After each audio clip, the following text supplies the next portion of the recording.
마마 어젯밤 전하께서 하신 말씀을 제가 들었습니다. 네가 들었담 더 있나스나. 말모입니다. 잠깐 이야기를 시작하기 전에 이 채널에서는 매주 조선시대를 살았던 사람들의 이야기를 들려드립니다. 역사책에는 나오지 않는 사람들, 이름 석자도 제대로 남기지 못한 채 살다 간 사람들의 이야기입니다. 오늘은 그 중에서도 가장 높은 곳에서 가장 낮은 곳으로 떨어진 사람의 이야기를 가져왔습니다. 왕의 총애를 받던 후궁이 하루아침에 폐위되었습니다. 공식적인 이유는 있었습니다. 그러나 진짜 이유는 달랐습니다. 그 진짜 이유를 아는 사람이 세상에 단 셋뿐이었습니다. 왕, 그 후궁, 그리고 단 한 명의 내인. 아직 구독하지 않으신 분이라면 지금 구독 버튼 한 번만 눌러주세요. 알림 설정도 함께 해두시면 다음 이야기를 놓치지 않으실 수 있습니다. 그럼 시작하겠습니다. 조선 후기 어느 해 겨울이 끝나갈 무렵의 이야기입니다. 그해 겨울은 유난히 길었습니다. 한양에 눈이 많이 내렸습니다. 궁궐 담장 위에 쌓인 눈이 채 녹기도 전에 또 눈이 내렸습니다. 사람들은 봄이 더디 온다고 했습니다. 날씨가 세상의 기운을 담는다고 어른들은 그런 말을 했습니다. 그해 궁안의 기운이 어떠했는지는 이 이야기가 끝나면 알 수 있을 것입니다. 그해 겨울 끝에 후궁숙의 강씨가 폐위되었습니다. 숙이라는 품계를 빼앗기고 궁 밖으로 내쫓겼습니다. 공식적인 이유는 왕에 대한 불경이었습니다. 왕의 앞에서 예를 갖추지 않았다는 것, 내명부의 규율을 어겼다는 것이 공식 기록에 남았습니다. 그러나 그것이 진짜 이유가 아니라는 것을 아는 사람들이 있었습니다. 다만 아무도 말하지 않았습니다. 말할 수 없었습니다. 이 이야기는 그 진짜 이유에 관한 것입니다. 강 씨의 이름은 강채원이었습니다. 그녀가 입궐한 것은 16살이었습니다. 전국에서 후궁 간택이 있었고 채원은 그 간택에서 뽑혔습니다. 아버지는 지방의 중급 무관이었습니다. 집안이 크게 높지는 않았지만 무과 출신의 집안이었고 딸이 궁에 들어가는 것이 집안의 영광이라 여겼습니다. 채원이 입궐하던 날 아버지가 말했습니다. 왕의 눈에 들어야 한다고. 왕의 총애를 받아야 집안도 살고 너도 산다고. 채원이 그 말을 듣고 고개를 숙였습니다. 예, 아버지. 그 대답이 마지막이었습니다. 입궐하면 궁 밖 사람들과 함부로 연락할 수 없었습니다. 아버지를 본 것이 그날이 마지막이었습니다. 처음 몇 년은 그냥 지나갔습니다. 왕의 눈에 들지 못했습니다. 간택된 후궁이 여럿이었고 왕의 총애는 그중 몇측에만 돌아갔습니다. 채원은 그 몇에 들지 못했습니다. 내인들과 함께 궁 안에서 조용히 지냈습니다. 특별한 것이 없었습니다. 그냥 살았습니다. 채원이 왕의 눈에 들게 된 것은 입궐한 지 4년이 지났을 때였습니다. 계기가 있었습니다. 그해 가을에 왕이 편전에서 신하들과 함께 책을 읽는 자리가 있었습니다. 경연이었습니다. 경연이 끝난 뒤 왕이 잠깐 후원을 거닐었는데 그때 채원이 그 근처를 지나가다가 마주쳤습니다. 우연이었습니다. 채원이 왕을 알아보고 엎드렸습니다. 왕이 채원에게 말을 건넸습니다. 무엇을 읽고 있느냐고. 채원의 손에 책이 들려 있었기 때문이었습니다. 채원이 대답했습니다. 맹자를 읽고 있었다고. 왕이 잠깐 놀란 표정을 지었습니다. 후궁이 맹자를 읽는 것이 이상한 일은 아니었지만 그 대답이 예상과 달랐습니다. 왕이 물었습니다. 어디까지 읽었느냐고. 채원이 대답했습니다. 양해왕 편을 읽고 있었다고. 왕이 또 물었습니다. 어떻게 생각하냐고. 그 구절에서 채원이 잠깐 망설였습니다. 그러다 말했습니다. 백성이 가장 귀하고 사직이 다음이고 왕은 가장 가볍다는 구절이 이상하게 마음에 걸린다고. 왕이 가장 가볍다는 말이 왕을 욕하는 것이 아니라 왕에게 가장 무거운 짐을 지운다는 의미인 것 같다고. 왕이 그 말을 들었습니다. 그 대답이 왕의 마음 어딘가에 닿았습니다. 오랫동안 신하들에게 들어온 말들, 책에서 읽어온 말들과 다른 방식으로 그 문장을 해석한 것이었습니다. 왕이 뒤로 그 여인을 가끔 찾았습니다. 책 이야기를 나눴습니다. 그것이 시작이었습니다. 채원은 총명했습니다. 그러나 그 총명함이 처세에 능한 종류가 아니었습니다. 계산하는 총명함이 아니라 생각하는 총명함이었습니다. 왕 앞에서도 듣기 좋은 말보다 자신이 진짜 생각하는 것을 말하는 편이었습니다. 그것이 왕에게는 드문 일이었습니다. 왕 앞에서는 모두가 듣기 좋은 말을 했습니다. 그렇지 않으면 목숨을 보장받기 어려운 자리였으니까요. 그런데 채원은 달랐습니다. 왕이 총애하기 시작했습니다. 품계가 올랐습니다. 수건에서 수기가 되었습니다. 거처가 달라졌습니다. 내인들이 늘었습니다. 좋은 옷이 들어왔습니다. 왕이 자주 찾았습니다. 그것이 채원에게 좋은 것이었는지 나쁜 것이었는지는 이 이야기를 다 들어야 알 수 있습니다. 왕의 총애가 깊어지면서 채원의 주변이 달라졌습니다. 달라졌다는 것은 좋아졌다는 뜻만이 아니었습니다. 경계하는 눈이 생겼습니다. 왕비의 눈, 다른 후궁들의 눈, 내명부 상궁들의 눈. 그 눈들이 채원을 보기 시작했습니다. 어디 출신인지, 어떤 집안인지, 왕의 마음을 어떻게 얻었는지, 무엇을 원하는지. 채원은 그 눈들을 느꼈습니다. 그러나 피하지 않았습니다. 피한다고 없어지는 것이 아니었으니까요. 왕비는 채원을 경계하면서도 노골적으로 대적하지는 않았습니다. 왕비는 영리한 사람이었습니다. 왕의 총애를 받는 후궁과 정면으로 부딪히는 것이 어리석은 일이라는 것을 알았습니다. 그냥 거리를 두었습니다. 채원을 있는 척하지 않았습니다. 다른 후궁 중에 소용박 씨가 있었습니다. 그녀는 달랐습니다. 채원이 왕의 총애를 받기 전까지 자신이 그 자리에 있었습니다. 그 자리를 빼앗겼다는 감정이 있었습니다. 말로 표현하지는 않았지만 그 감정이 눈에 보였습니다. 채원이 소용박 씨의 눈을 볼 때마다 그것을 알았습니다. 채원 곁에는 내인 하나가 붙어 있었습니다. 이름은 덕이었습니다. 나이는 채원보다 2살 아래였습니다. 어릴 때부터 궁에 들어온 아이였습니다.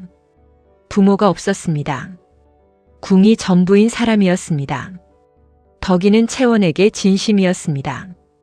일을 잘하는 것뿐만 아니라 채원을 사람으로서 아꼈습니다. 채원이 힘들 때를 알아챘고 채원이 무서워할 때 옆에 있었습니다. 채원이 왕의 총애를 받으면서 주변의 눈이 달라질 때 덕이만큼은 달라지지 않았습니다. 그것이 채원에게 가장 소중한 것이었습니다. 모든 것이 달라지는 자리에서 달라지지 않는 사람 하나. 왕의 총애가 깊어진 지 1년쯤 되었을 때였습니다. 채원이 아이를 가졌습니다. 그 소식이 궁 안에 퍼졌습니다. 조용히 퍼졌지만 모두가 알게 되었습니다. 왕비에게도 들어갔습니다. 소용박 씨에게도 들어갔습니다. 아이가 생겼다는 것이 채원에게 기쁜 일이었는지 물어보면 솔직히 대답하기 어려웠습니다. 기쁜 것도 있었고 두려운 것도 있었습니다. 이 아이가 태어나면 어떤 세계 안으로 들어오는 것인지를 채원은 알았습니다. 그것이 기쁜 세계가 아니었습니다. 왕의 자식이 많을수록 그 자식들 사이의 경쟁이 치열해졌습니다. 그 경쟁 안에 자신의 아이가 들어가는 것이었습니다. 그러나 이미 된 일이었습니다. 채원은 아이를 위해 건강을 챙겼습니다. 그 무렵이었습니다. 왕이 어느 날 밤 채원의 처소를 찾았습니다. 늦은 시각이었습니다. 내인들을 모두 물리고 단둘이 있었습니다. 덕이만 처소 바깥에 대기하고 있었습니다. 왕이 채원에게 이야기를 했습니다. 오래 이야기를 했습니다. 채원이 들었습니다. 그 이야기가 무엇이었는지를 이제 말해야 합니다. 이것이 이 이야기의 핵심이기 때문입니다. 왕이 말했습니다. 자신이 이 자리가 싫다고. 채원이 그 말을 듣고 굳었습니다. 왕위가 싫다는 말을. 그것은 쉽게 나올 수 있는 말이 아니었습니다. 그 말 하나로 역모로 몰릴 수 있는 말이었습니다. 자신의 입에서 나와도 왕이 말을 이었습니다. 어릴 때부터 이 자리를 원한 것이 아니었다고. 원했던 것이 있었는데 이 자리가 그것을 다 가져갔다고. 하고 싶은 것, 보고 싶은 것, 가고 싶은 곳, 만나고 싶은 사람. 모두 이 자리가 허락하지 않는 것들이었다고. 채원이 그 말을 들으면서 왕을 보았습니다. 왕은 그 자리에서 왕이 아니었습니다. 그냥 사람이었습니다. 아주 오랫동안 원하지 않는 것을 짊어지고 살아온 사람이었습니다. 그 무게가 얼굴에 있었습니다. 눈가에 있었습니다. 채원이 물었습니다. 그 원하셨던 것이 무엇이었냐고. 왕이 말했습니다. 책을 쓰고 싶었다고. 읽는 것이 아니라 쓰는 것. 자신의 생각을 자신의 언어로 쓰는 것. 그리고 아무도 모르는 곳에서 그것을 쓰고 싶었다고. 신하들의 눈도 없고 사관의 붓도 없고 왕이라는 이름도 없는 곳에서. 채원이 오래 침묵했습니다. 그리고 말했습니다. 전하께서 그것을 저에게 말씀하신 이유가 무엇이냐고. 왕이 잠깐 멈추었습니다. 그리고 말했습니다. 당신만이 들어줄 것 같아서라고. 당신은 내 말을 듣고 판단하지 않을 것 같아서라고. 다른 모든 사람들은 이 말을 들으면 두려워하거나 이용하거나 고할 것이라고. 그런데 당신은 그러지 않을 것 같다고. 채원이 말했습니다. 맞다고. 자신은 그러지 않겠다고. 그 말이 약속이었습니다. 그날 밤의 약속이. 왕이 돌아갔습니다. 채원이 홀로 앉아 있었습니다. 한참을 앉아 있었습니다. 그 이야기를 들어버린 것이 어떤 의미인지를 채원은 알았습니다. 왕이 왕위를 원하지 않는다는 말. 그것은 단순한 하소연이 아니었습니다. 그 말이 밖으로 나가면 어떻게 되는지를 왕을 흔들 수 있는 말이었습니다. 왕 주변의 사람들이 그 말을 이용하려 들 것이었습니다. 그래서 그 말은 이 방 안에서만 있어야 했습니다. 채원은 그것을 지킬 수 있었습니다. 지킬 생각이었습니다. 그런데 문제가 있었습니다. 덕이가 들었습니다. 처소 바깥에 대기하고 있던 덕이가 왕의 말을 들은 것이었습니다. 방 안의 소리가 문 밖까지 새어나갔습니다. 전부는 아니었지만 일부가 들렸습니다. 왕이 이 자리가 싫다는 말이, 원하지 않는다는 말이. 덕이는 다음날 채원에게 말했습니다. 어젯밤 전하께서 하신 말씀을 들었다고. 채원이 그 말을 듣고 덕이를 보았습니다. 두 사람이 오래 눈을 마주쳤습니다. 채원이 말했습니다. 내가 들었다면 너도 살 수 없다. 알고 있느냐? 덕이가 말했습니다. 알고 있다고. 그래도 마마 곁에 있겠다고. 채원이 말했습니다. 그것이 무슨 말이냐고. 알면서 왜 곁에 있겠다는 것이냐고. 덕이가 말했습니다. 마마 혼자 이것을 지고 있을 수 없다고. 같이 지면 조금 가볍다고. 그 말이 채원의 가슴 어딘가를 건드렸습니다. 이 아이가 무슨 말을 하는지 알면서도 그 말이 고마웠습니다. 아무도 같이 지려 하지 않는 것을 같이 지겠다는 사람이 있다는 것이. 채원이 말했습니다. 아무에게도 말하지 말라고. 덕이가 고개를 숙였습니다. 네. 그것이 약속이었습니다. 두 번째 약속이. 그런데 세상에 완전한 비밀이란 없었습니다. 특히 궁 안에서는. 채원도 몰랐고 덕이도 몰랐습니다. 그날 밤 왕이 채원의 처소를 늦은 시각에 찾았다는 것을 지켜본 사람이 또 있었다는 것을. 소용 박 씨의 내인이었습니다. 소용 박 씨는 채원이 왕의 총애를 받기 전부터 자신의 사람들을 궁 곳곳에 심어두고 있었습니다. 그것이 궁에서 살아남는 방법이었습니다. 정보가 곧 힘이었습니다. 소용 박 씨의 내인이 그날 밤을 보고했습니다. 왕이 늦은 시각에 다녀갔다는 것을, 내인들을 모두 물렸다는 것을, 오래 있었다는 것을. 채원의 처소 바깥에서 무언가 낮게 이야기하는 소리가 들렸다는 것을, 내용은 듣지 못했다고 소용 박 씨가 그 보고를 들었습니다. 내용을 모른다는 것이 답답했습니다. 그러나 무언가 있다는 것은 알았습니다. 왕이 다른 내인들을 다 물리고 단둘이 이야기한다는 것, 그것만으로도 의미가 있었습니다. 소용 박 씨가 움직이기 시작했습니다. 더 정확한 정보를 얻으려 했습니다. 채원의 처소 가까이에 자신의 사람을 더 붙였습니다. 채원이 왕과 무슨 이야기를 나누는지를 알아내려 했습니다. 그 움직임이 채원에게는 보이지 않았습니다. 그러나 덕이는 느꼈습니다. 자신의 주변이 이상하다는 것을, 지나치게 자주 오가는 사람들이 있다는 것을, 그 사람들이 무심한 척하지만 무심한 것이 아니라는 것을 덕이가 채원에게 말했습니다. 마마, 주변이 이상합니다. 누군가 마마를 살피고 있습니다. 채원이 말했습니다. 알고 있다고. 조심하라고. 그러나 조심하는 것만으로는 충분하지 않았습니다. 왕이 또 채원의 처소를 찾은 것이 문제였습니다. 한 번이 아니었습니다. 그 이야기를 나눈 이후로 왕이 더 자주 찾았습니다. 무언가를 털어놓을 수 있는 자리가 왕에게도 필요했던 것이었습니다. 왕의 자리는 외로운 자리였습니다. 진짜 이야기를 할 수 있는 곳이 없었습니다. 그런데 채원의 처소에서는 할 수 있었습니다. 왕은 모르는 것이 있었습니다.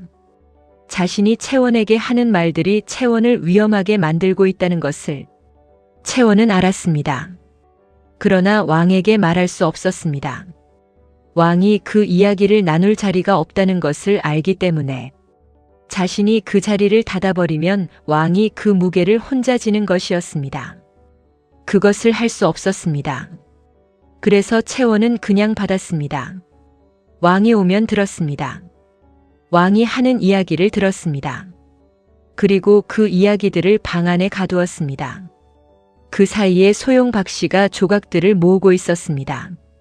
직접적인 내용은 얻지 못했습니다. 그러나 왕이 유독 채원의 처소에서 내인들을 모두 물린다는 것, 오래 머문다는 것, 채원이 나오고 나서 표정이 이상하다는 것, 이 조각들이 쌓였습니다. 소용 박 씨가 그 조각들을 들고 움직였습니다. 직접 왕에게 고하는 것은 위험했습니다. 증거가 없었으니까요. 그래서 다른 방향으로 갔습니다. 내명부 어른에게 넌지시 흘렸습니다. 숙의 강 씨가 왕과 단둘이 오래 있는 일이 잦다고, 내인들을 모두 물린다고, 그것이 예에 맞는 일인지 모르겠다고, 내명부 어른이 그 말을 들었습니다.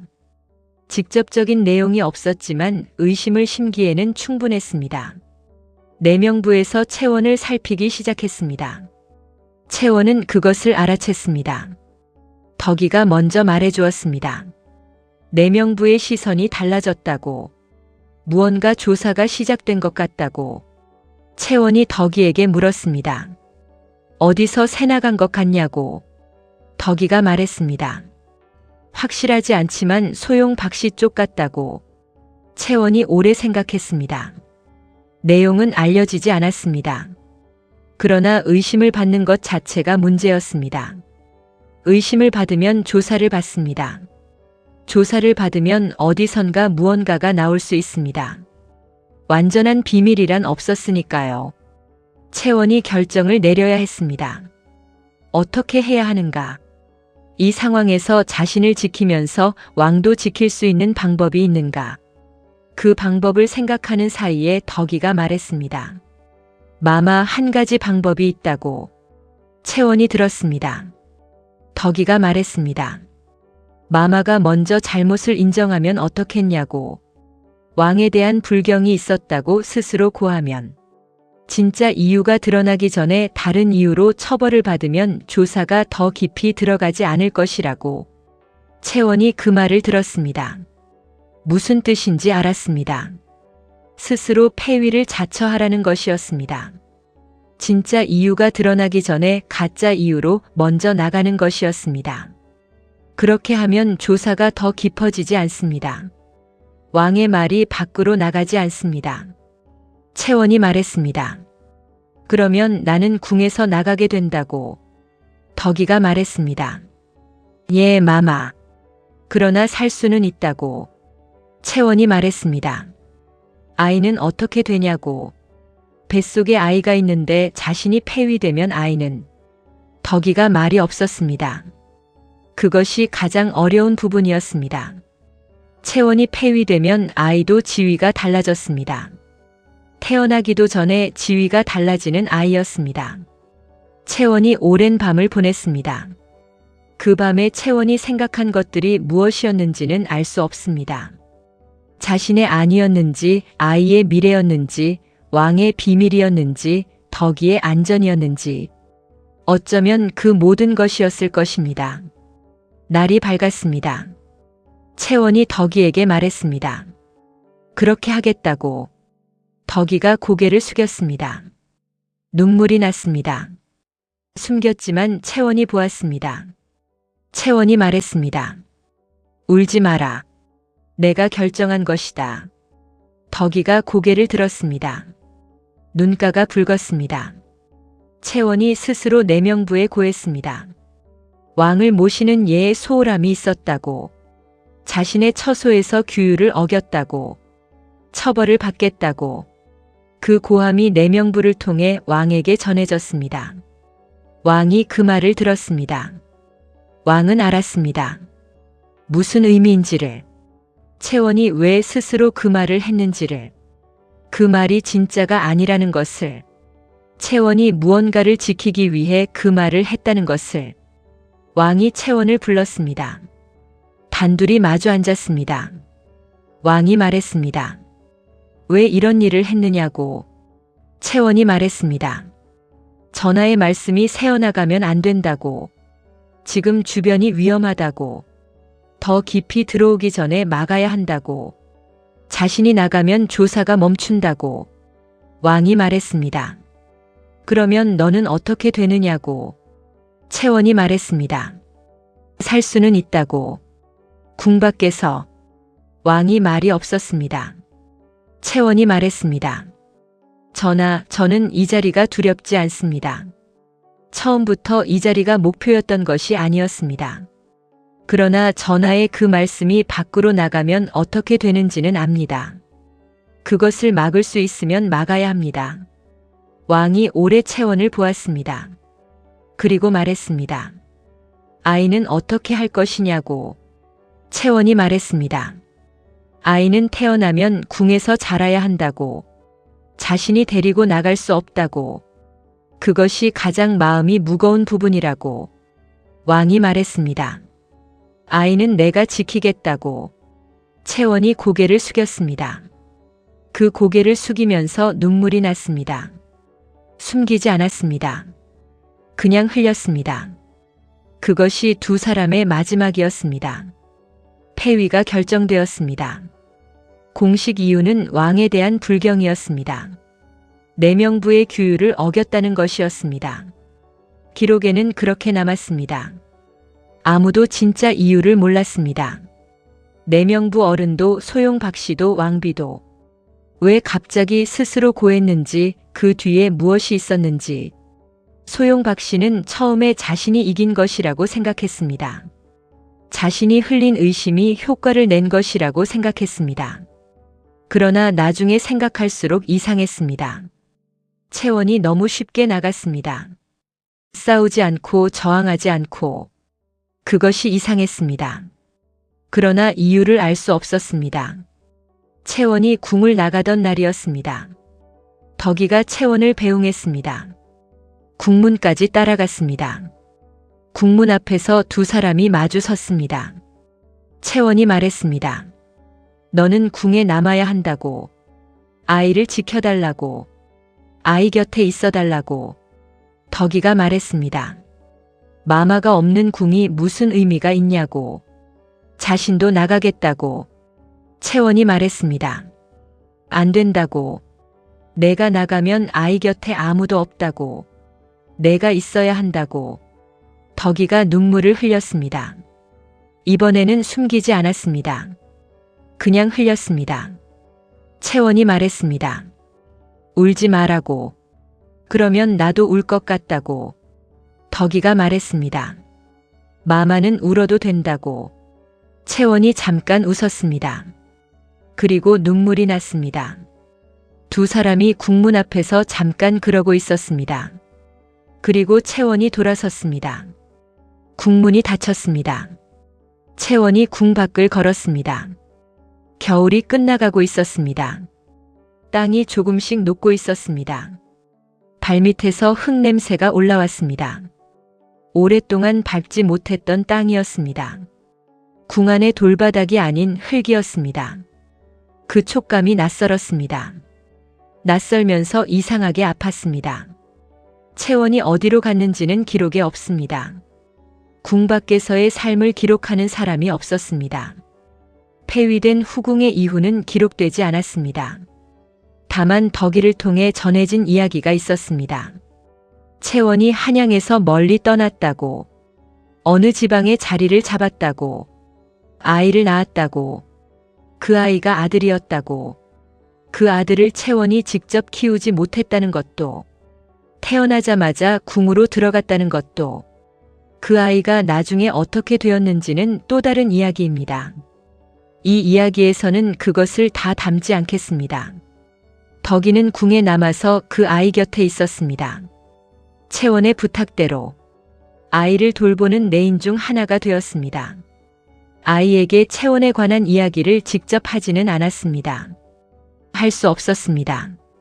그러나 아이가 커가면서 모르는 어머니를 그리워하는 눈빛을 보일 때 덕이는 그 곁에서 말없이 있어 주었습니다. 말없이 있어주는 것이 덕이가 할 수 있는 전부였습니다. 소용 박 씨는 채원이 나간 이후 한동안 왕의 총애를 되찾으려 했습니다. 그러나 왕이 달라졌습니다. 채원이 나간 이후 왕은 어떤 후궁에게도 전처럼 마음을 열지 않았습니다. 야기를 나눌 수 있는 자리, 그냥 사람으로 있을 수 있는 자리가 사라졌기 때문이었습니다. 소용 박 씨는 그 이유를 알지 못했습니다. 왕비는 채원이 나간 것을 보면서 생각했습니다. 저 여인이 스스로 나갔다는 것이 무언가를 말해준다고. 그것이 무엇인지는 몰라도 스스로 나간 것이 어리석은 선택이 아닐 것이라고. 왕비는 그 이상을 파고들지 않았습니다. 모르는 것이 때로는 더 나은 법이라는 것을 왕비는 오랜 궁 생활에서 알고 있었습니다. 왕은 그의 이후로 달라졌다고 사관들이 기록했습니다. 말수가 줄었다고, 경연에서도 전처럼 활발하게 이야기하지 않는다고, 무언가를 잃은 것 같다고. 그러나 그것이 무엇인지는 사관도 몰랐습니다. 기록되지 않았습니다. 채원이 왜 폐위되었는지의 진짜 이유는 기록되지 않았습니다. 왕이가 싫다는 말을 했다는 것도, 채원이 그 말을 품고 있었다는 것도, 그 말이 새나갈 것을 두려워해서 스스로 나갔다는 것도, 그것을 아는 사람은 셋이었습니다. 왕, 채원, 그리고 덕이. 왕은 그 말을 입 밖에 낼 수 없었습니다. 채원은 궁 밖에 있었습니다. 덕이는 아무에게도 말하지 않았습니다. 채원과 한 약속을 지켰습니다. 그렇게 그 진짜 이유는 세 사람과 함께 묻혔습니다. 연료비처럼 세워지는 것도 없었습니다. 기억해주는 비석도 없었습니다. 그냥 사라졌습니다. 숙의 강씨라는 이름이 내명부 기록에서 지워졌습니다. 폐위된 후궁의 이름은 기록에서 지워지는 것이 그 시대의 방식이었습니다. 채원이 어디서 어떻게 살았는지는 알 수 없습니다. 살면서 무엇을 생각했는지도 알 수 없습니다. 자신이 지킨 것에 대해 어떻게 생각했는지도, 후회했는지 잘했다고 생각했는지 아니면 그냥 살았는지. 다만 한 가지 이야기가 전해졌습니다. 덕이가 나중에 궁에서 나가게 되었을 때 어느 지방으로 내려갔습니다. 그리고 그곳에서 채원을 만났다고 했습니다. 오랜만에 만난 두 사람이 오래 이야기를 나눴다고, 채원이 변하지 않았다고, 눈빛이 그대로였다고, 판단하지 않는 눈이, 생각하는 눈이. 덕이가 물었다고 합니다. 후회하지 않냐고. 채원이 말했다고 합니다. 후회하는 것이 있다고. 아이를 데리고 나오지 못한 것이. 그것은 지금도 마음에 걸린다고. 그러나 다른 것은 후회하지 않는다고. 그 말들이 밖으로 나가지 않게 막은 것은.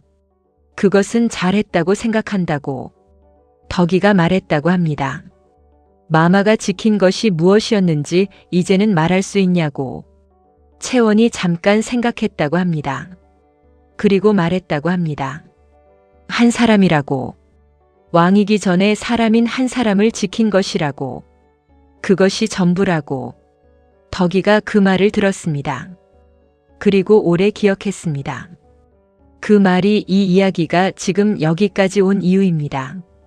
왕의 총애를 받던 후궁이 하루아침에 폐위된 진짜 이유. 그것은 불경이 아니었습니다. 규율을 어긴 것이 아니었습니다.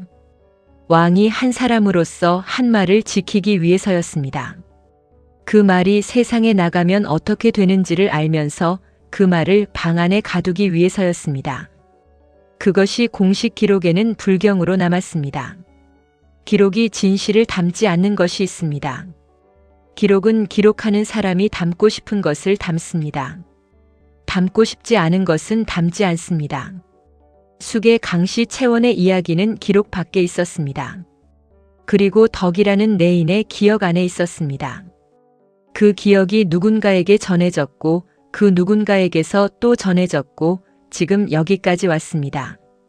기록 밖에 이야기들이 있습니다. 그 이야기들이 더 진실에 가까울 때가 있습니다. 오늘 이야기는 여기까지입니다.